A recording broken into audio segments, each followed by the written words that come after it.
different for so many people. A Western worldview is not the same as the Coast Salish nations, indigenous nations from my part of the world. And I'll get into that later. Honoring difference. And it nurtures humility. Obviously, it's easy if you're learning a language, you're making mistakes. And just having to constantly acknowledge that you're not perfect and that you make mistakes and you're okay with that is good, I think. It's good to remind oneself to be humble because nobody's perfect, but learning a language is a great example of not being perfect. Nurturing humility, that's cool. Finally, cultural preservation and celebration. So this gets back to the idea of dying languages. And these are all pictures of Coast Salish people.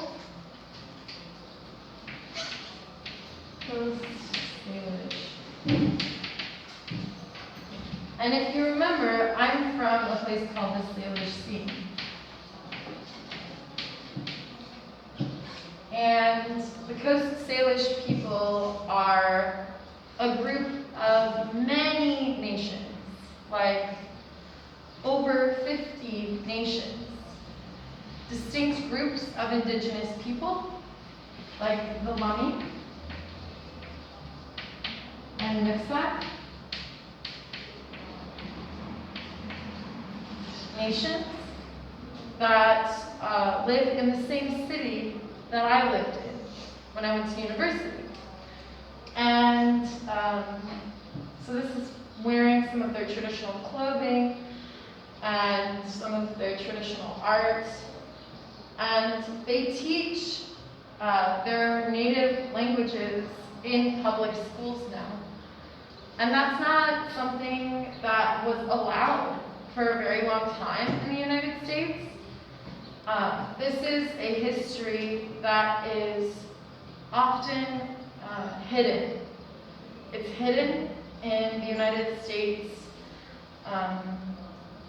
teaching. They don't teach this in schools.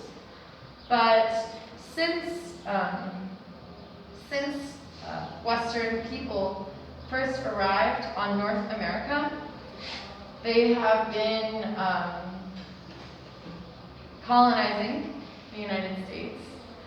And there's something called boarding schools. It's called boarding schools.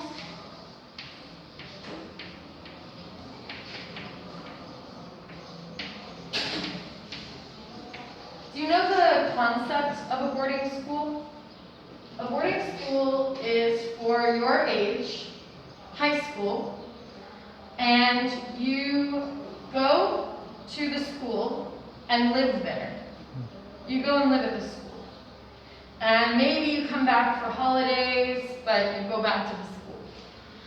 So in the United States, a part of colonization and the massacre of indigenous people was taking indigenous children from very, very small, taking them from their homes, putting them into boarding schools that were taught by the church and run by the church, the Christian church. So the Christian church taught them to be Christian, didn't allow them to speak their native languages. So they would be punished for speaking their native languages. And wouldn't let them go home to visit their families. And this was very, very common throughout the United States. It happened everywhere. And it happened until the mid-1950s. Up until the 1970s, until the 1970s. People were being taken and put into boarding schools. And this is one of the main reasons why indigenous people from North America, why their languages are dying. Because their children were hurt for speaking their language. Their children were not allowed to speak their language. And now many of those people are trying to relearn their language, and all of this trauma is coming up too. Trauma and pain from remembering what happened to them when they were children. But the work of many people, many indigenous scholars who are supporting their communities, is helping indigenous language preservation with things like audio collection of their language, using that technology to then teach younger children, even when elders. I think you can imagine what elders means. Old, smart, wise people. When elders die, they still have the memories. And it's not perfect because it's different. Traditionally, Coast Salish people do not write their histories down. There's something called oral tradition.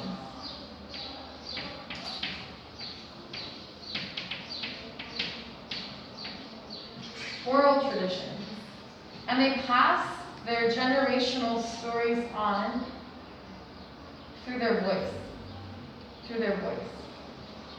And their language is very different from English and Spanish. Very different. There is a word in Coast Salish for bay. Do you know what a bay is? A bay? So it's like the ocean is here, and there's a break in the ocean. This is a bay. Bay in the Lummi language, because they speak many different languages too, is a verb. It's a verb. Why? Because bays change. The water comes in, water comes out. Seasonally, they change. So these people see the change, and their language adapts to that place. And I think that's pretty cool. I think that's pretty cool. It's incredible. And Lummi people actually, do classes with the community, teaching Coast Salish, teaching their Lummi language. And I was allowed to go to some of those classes and learn some Lummi words.